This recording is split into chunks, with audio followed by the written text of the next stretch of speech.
Hello and welcome to Carnama, and this is the Royal Enfield Classic 350 Gunmetal Grey.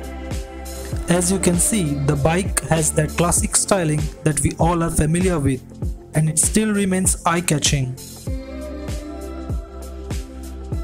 It has a wheelbase of 1370mm and 135mm of ground clearance.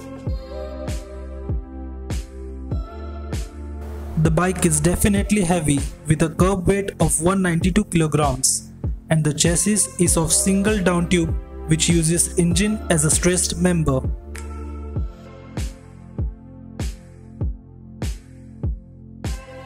The front suspension is of telescopic type with 35mm forks and 130mm of suspension travel, while the rear suspension is a twin gas-charged shock absorber which comes with a 5-step adjustable preload, and it has an 80mm of suspension travel.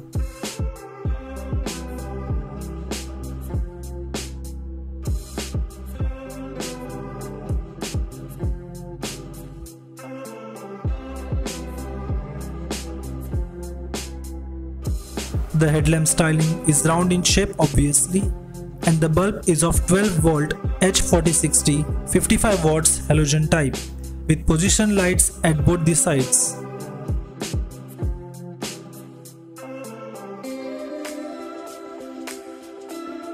The fuel tank is massive and its capacity stands at 13.5 liters.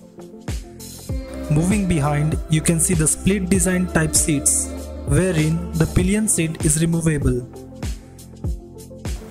At the rear, you will find the classic round brake light that's rated at 12 volts, P21 and 5 watts, and also the Royal Enfield logo on the mudguard.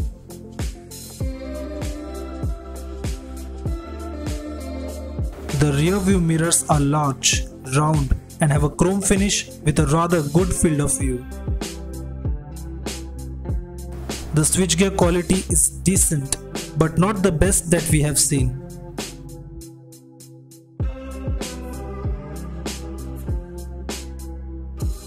On the left side of the handlebar, you get a pass light switch and the usual buttons.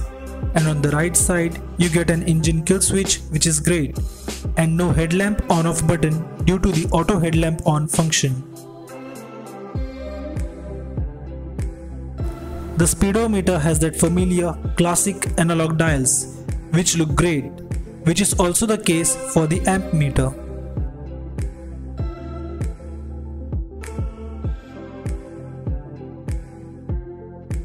The headlamp gets a chrome finished cap that adds more bling to its design, and also the turn indicators get the chrome finished treatment.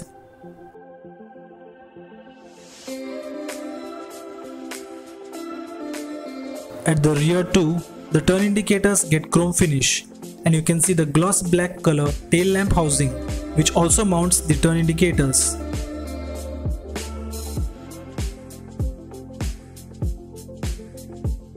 The front brake is composed of a 280mm disc and a 2-piston caliper. Though this one isn't equipped with ABS, its launch is expected very soon with possibility of a dual-channel ABS. The front spoked wheel is 19-inch in size and is shod with tube-type tire. At the rear, the wheel is 18-inch in size, and this one too is shod with tube type tire, which is a little fatter than the front one. Here you can see the bike's rear suspension mounting. The rear brake too is of disc type, but it is of 240mm in size and comes with a single piston caliper. The chrome leg guard for the rider looks fantastic and is very sturdy.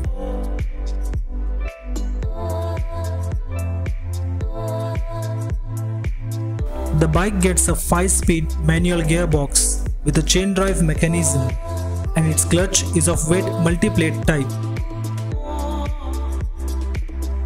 The pillion gets rubberized foot pegs and a well-designed sari guard, and also chrome finished leg guard.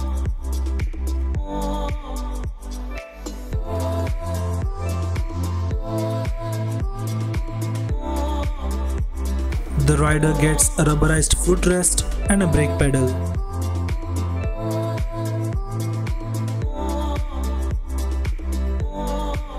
The exhaust manifold and muffler is very iconic, long and looks great in chrome finish. It gets rather too hot after a ride. The seats, which are an important aspect of the bike, are in dark brown color with a contrast stitching in white color thread. There are springs below the rider's seat for added comfort and a metal grab handle behind the pillion seat.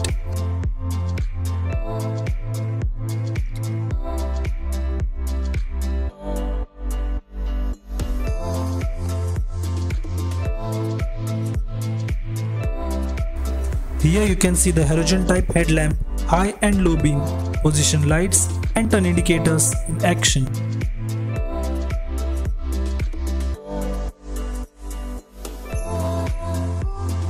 The headlamp has average brightness and throw, and coming to the tail lamp, it gets a conventional bulb setup and the brightness is about adequate.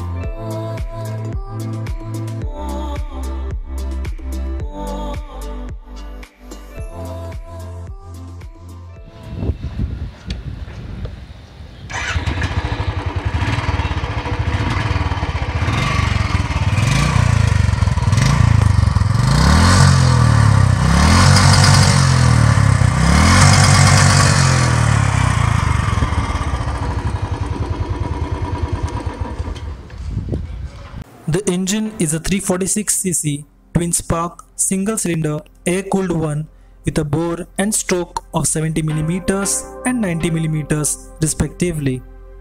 The ignition is of transistorized coil type. The fuel delivery system is of carbureted type and it has 2 valves per cylinder. The engine develops a max power of 19.8 bhp at 5250 rpm. And a max torque of 28 Nm at 4000 rpm. The thumping sound though is not as pronounced as the pre-BS4 models. The top speed is around 120 plus km per hour. The expected mileage is about 28 to 30 km per liter. The bike accelerates from 0 to 60 km per hour in about 6.1 seconds. The acceleration is not very quick but linear and very good for daily use. It is excellent for those long distance interstate highway rides, providing great comfort for both rider and pillion, though you will feel some vibrations at higher speeds. The gearbox has good shift quality with an easy to use clutch. The braking ability is above average with progressive braking and adequate stopping power due to the dual discs. It has excellent street presence even if the standard exhaust is subdued and not typically loud. The bike is rather heavy and most riders will need a prior experience before riding. It is a little difficult to maneuver in heavy city traffic due to its length and weight. The reliability is much improved, though the part quality is still not consistent for the price. With that being said, this bike makes its case if what you are looking for is great looks, long distance cruising and ride comfort. But few things that goes against it is the cost, the weight, some parts quality and those little vibrations which seem standard. Well, that's about the Royal Enfield Classic 350 Gunmetal Grey. We hope you enjoyed our video. See you in the next one. Thank you.